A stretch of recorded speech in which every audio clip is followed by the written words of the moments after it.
Hello and good afternoon, everybody. This is Ann with Twist Gaming. We are here live, albeit recorded, at Gen Con 2017 in Indianapolis. And I am joined here today with Vinny from Double Exposure. And you guys are running the First Exposure Playtest Hall here at Gen Con. And I'd love to hear some more about it.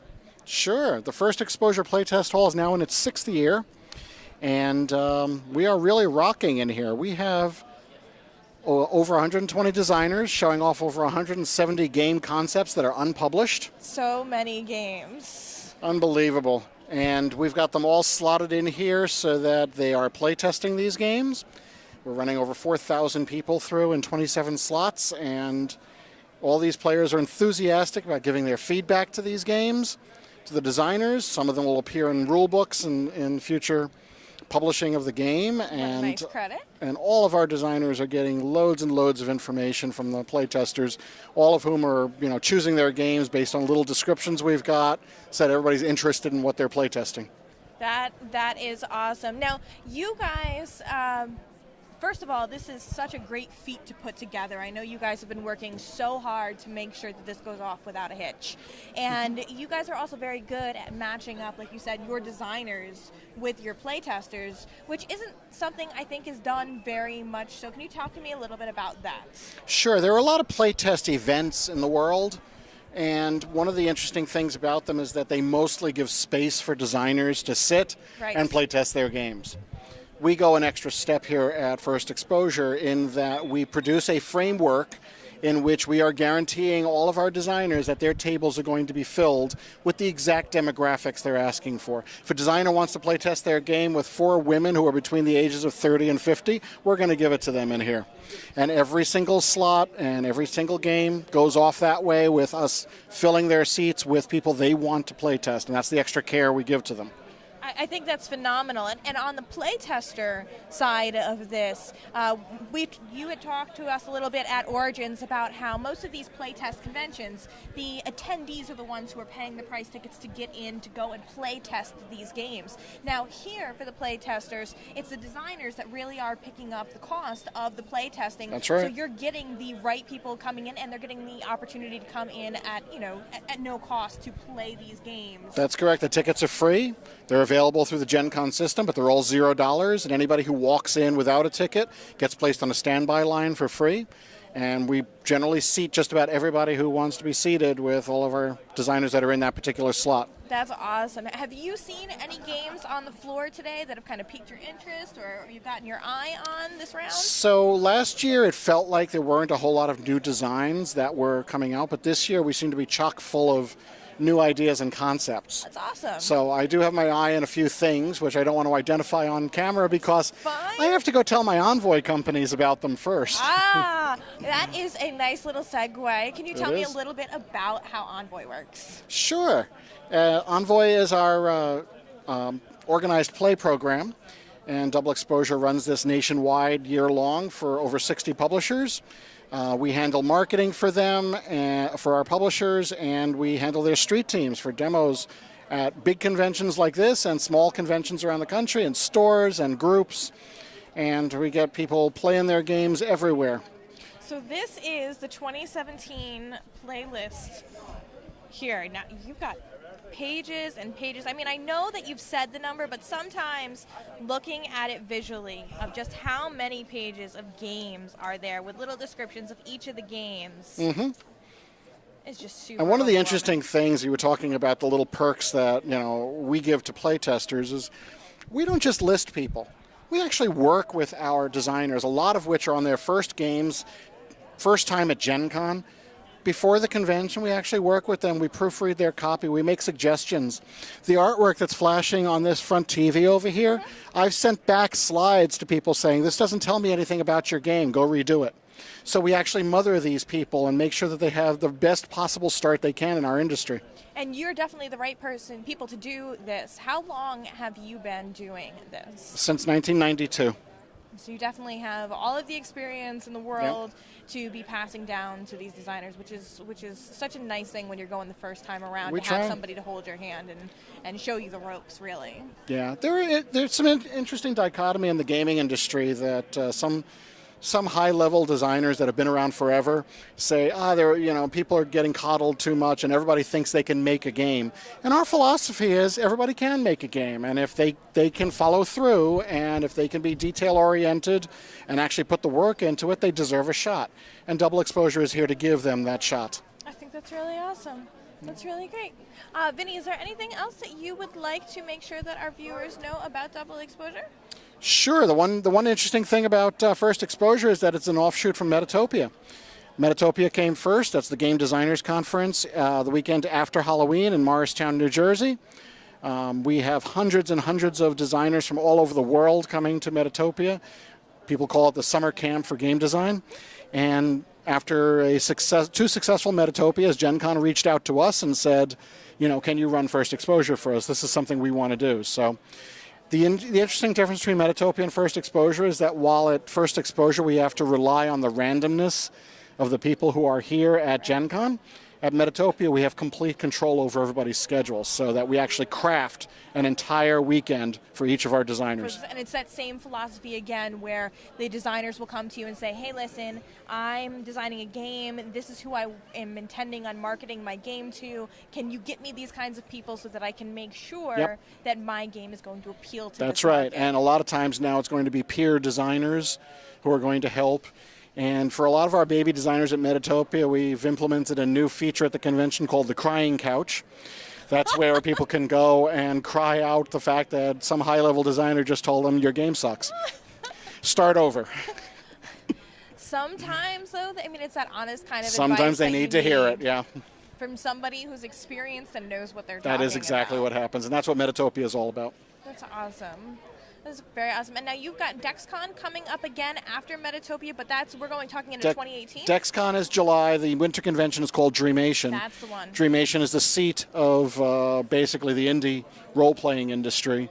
It is the largest collection of indie role-playing and story events outside of Gen Con. That was the first convention that you guys started out with? DexCon was the first one in 1992. Dreamation came in 1995. Very close. Okay. Awesome. Anything else that we want to No, hey, I think that pretty much covers it. Sounds good. I'm really excited to get a peek inside and see all of the games. Well, let's go. Awesome. All right. Thank you. And when we come back to you, you will see us in the room.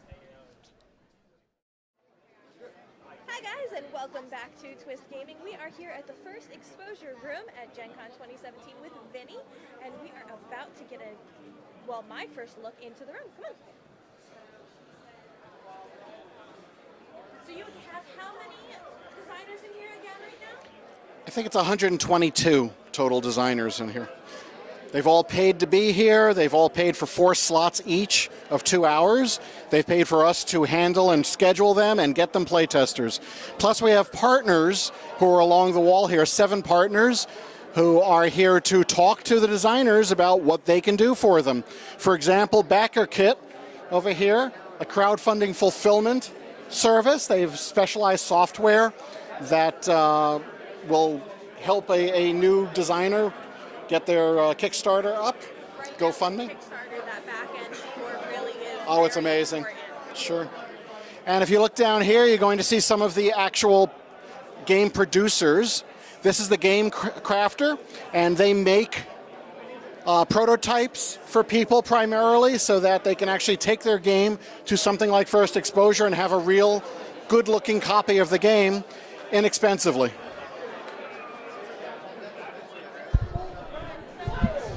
And then we've got Long Pack Games and Grand Prix International, Delano, and over in the corner, the big booth is Panda, one of the largest game manufacturers in the world. And they're all here to talk to designers about how they can produce their games once they're play-tested and ready to go. That's awesome. So your designers get access to all of these vendors, kind of like a little bit of one-on-one time in the privacy of this room, because we know you go out onto the Gen Con main floor and it is absolutely packed. You're not really talking to anybody. You're not getting one-on-one sit-down time. Right. Here the various manufacturers have a targeted audience of some of the most important people that they want to get on board for 2018. awesome. So how does this work? You have a designer at each one. I see the numbered tables here. There are 32 tables in the room. Okay. So every 2 hours, we refresh them by getting over 100 players seated. And we call this the Order Out of Chaos system. Ook. Oh, that works. Yes. And it all begins over here. Okay. This is the Double Exposure HQ for the First Exposure Playtest Hall. And if you come this way, I'll show you how the tickets work. Awesome. So I'm a playtester. I'm going to come in, and my first stop is over here. So if you have a ticket for the event from Gen Con, okay, you pick up one of those orange cards. Okay. But if you don't have a ticket, you pick up one of the yellow ones. And then at the top of the hour, when we start the process, we will call out the numbers one by one. People will come over. And all the games are laid out by cards. Awesome. And here you can see that they'll get a short description of what the game is. Okay. And how many seats are available in each one. And groups will come over, pick their cards, and just sit down and start playtesting. That sounds good.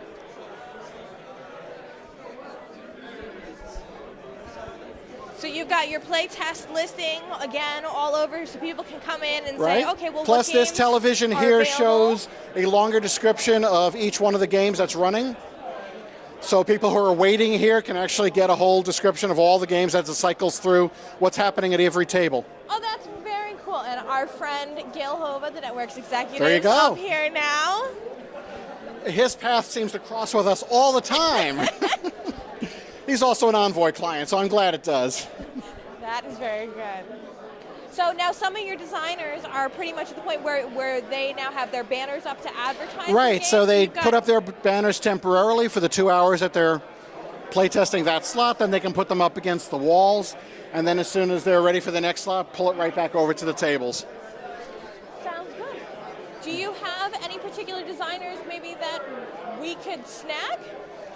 Right now they're playtesting, so maybe the best bet is to wait until one of the tables finishes up. But we'll see if we can get somebody to tell you about what their experience is. Let me see if we can find somebody. I think that would be good. Okay. Great. All right. So we will be back with you guys soon.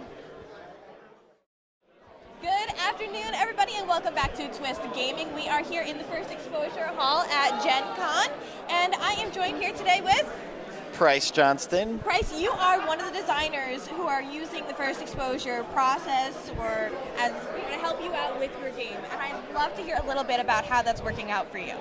Well, it's amazing to get this kind of feedback from gamers, that it's just raw.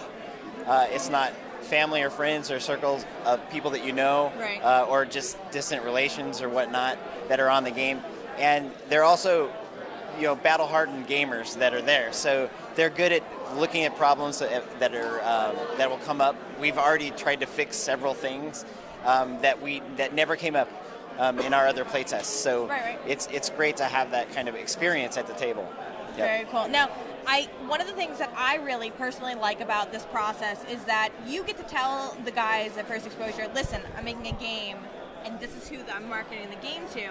How have you found that particular piece of the process work out for you?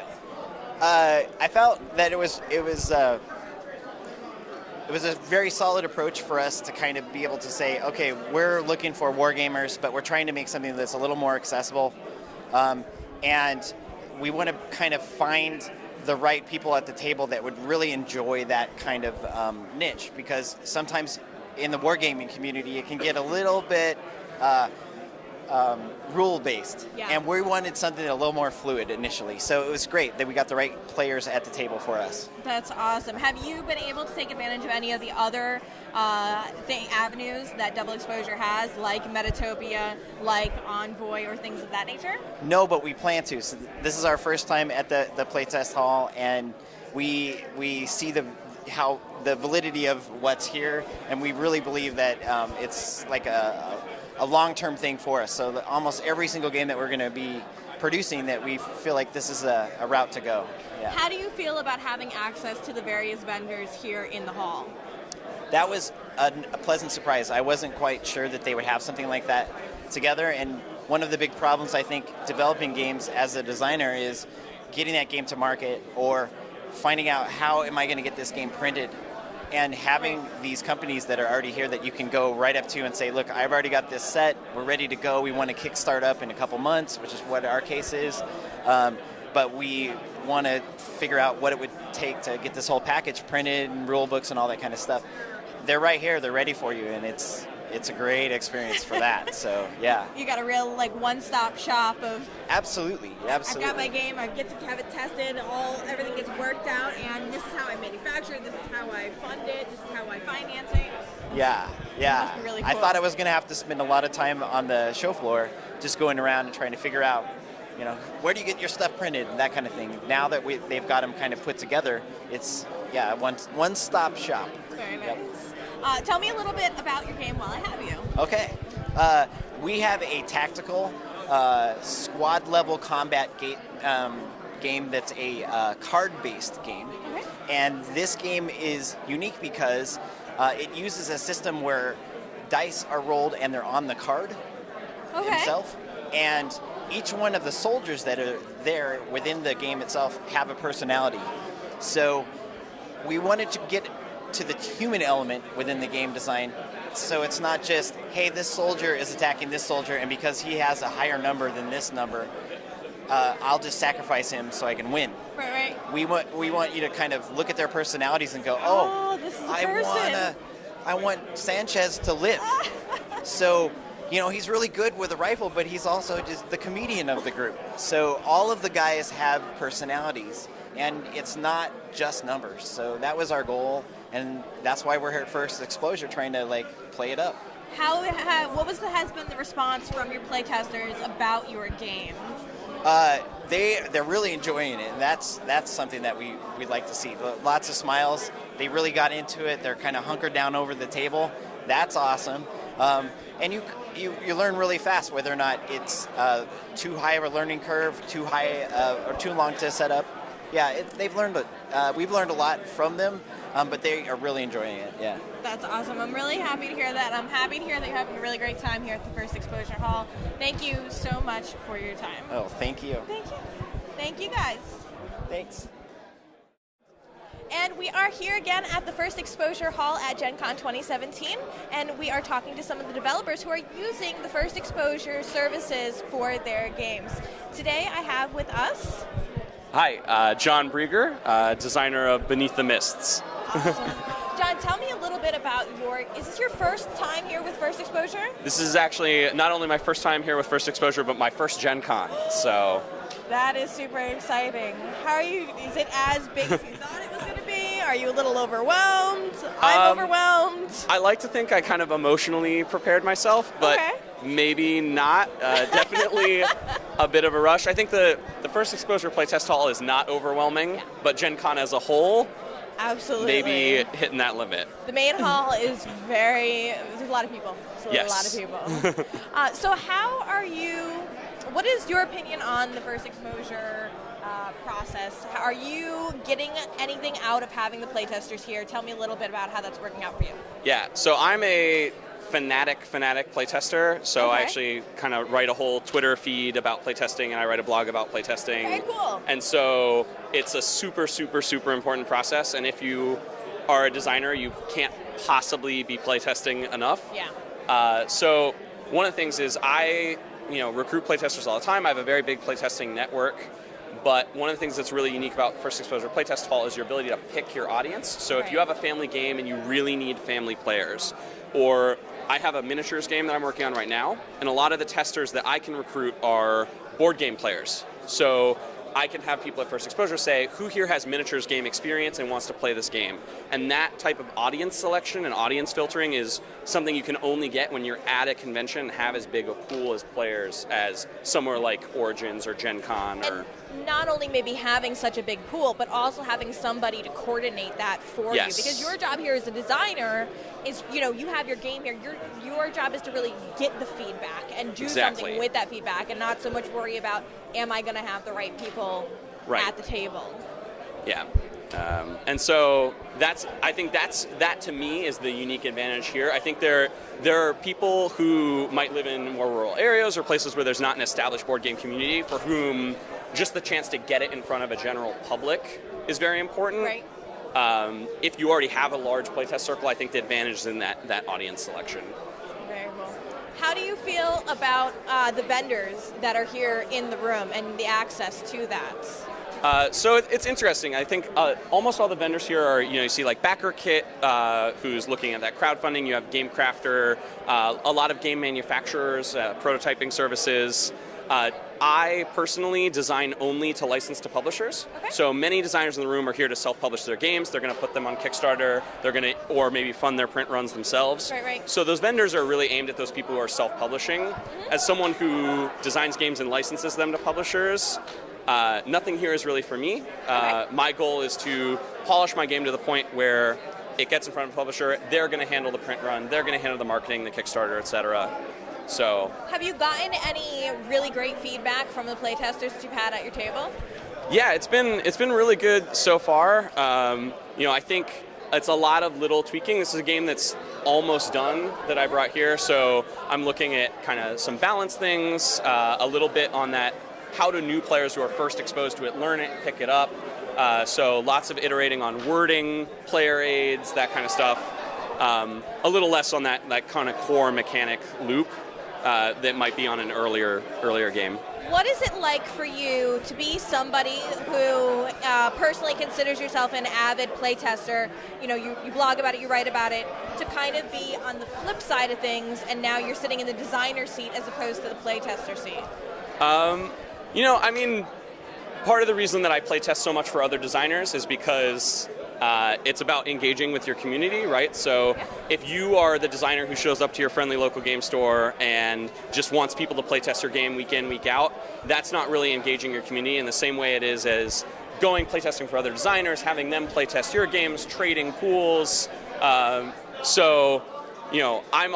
I say I'm always playtesting, part of that is always playtesting for other designers, and part of that is, I run probably somewhere between 15 and 25 tests my own games per month. Some of those I'm running in person, some of them I'm sending remote copies or having people do PNPs. So I'm interpreting a lot of feedback. So are you using something like the Envoy service that Double Exposure has? No, I recruit all my pools myself. So some of that is at cons. I'll get names, I'll get email addresses, I'll run Facebook groups, I'll invite people, build a little community. And then that will become a testing pool. It'll become kind of a first launch pool for now I have a game that's signed to a publisher, and they're using that Facebook group that I built for testing to do some kind of market research about their Kickstarter goals, whether it appeals to people who they already know are in the audience for the game. So if I was going to ask you to sum up your experience thus far at First Exposure at Gen Con, what would you say? It's been really, really excellent so far. I've gotten amazing feedback, and I really couldn't be happier with it. So something that you would recommend for other designers to look into? Absolutely. I think depends on where you are at the stage in your game. Pretty much, I would say anything after the very, very early stages, I think you could get a lot of benefit out of being here. If you have a really, really early stage game, maybe it might be better to workshop it a little bit more around your local community before bringing it here, just because you won't have time to implement the changes to your game between rounds of playtesting. And while I have you on camera, can you tell me a little bit about your game?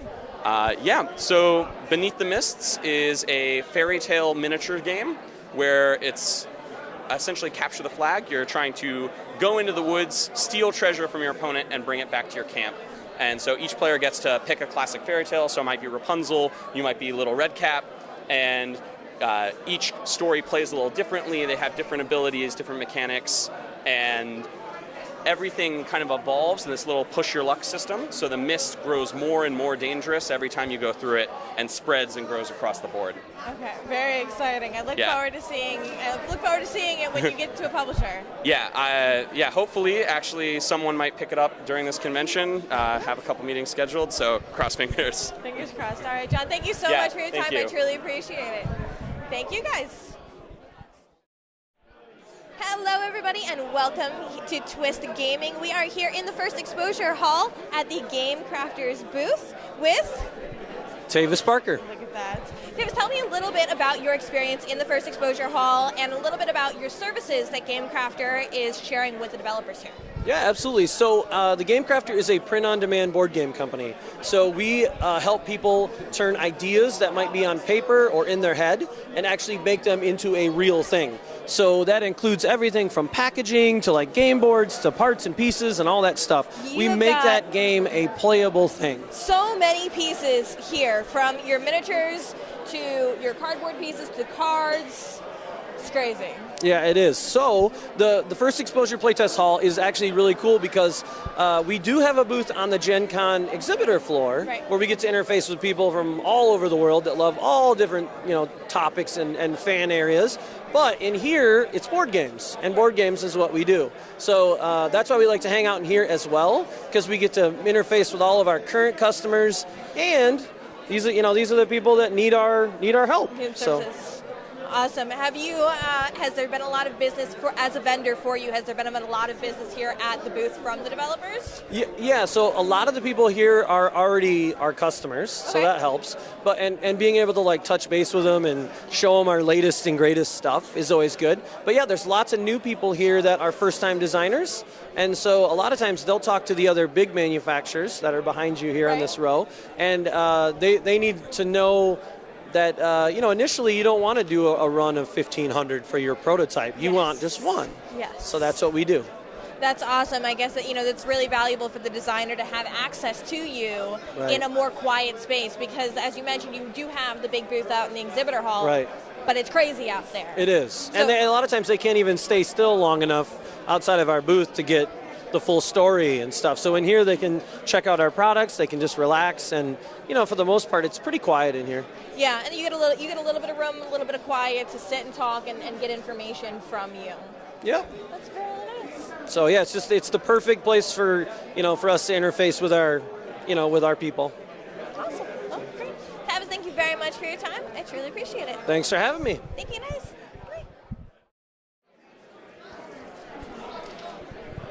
And welcome back to Twist Gaming here at First Exposure. Vinny, thank you so much for giving us the opportunity to look around the First Exposure Hall, talk to some of the vendors, talk to some of the designers. They are having a great time, from the horse's mouth. The designers have been saying what a great opportunity this is and what great feedback they are getting from this. How has the con in all been going for you, this particular First Exposure? Well, this particular First Exposure has been going like clockwork because we've got this down to a science.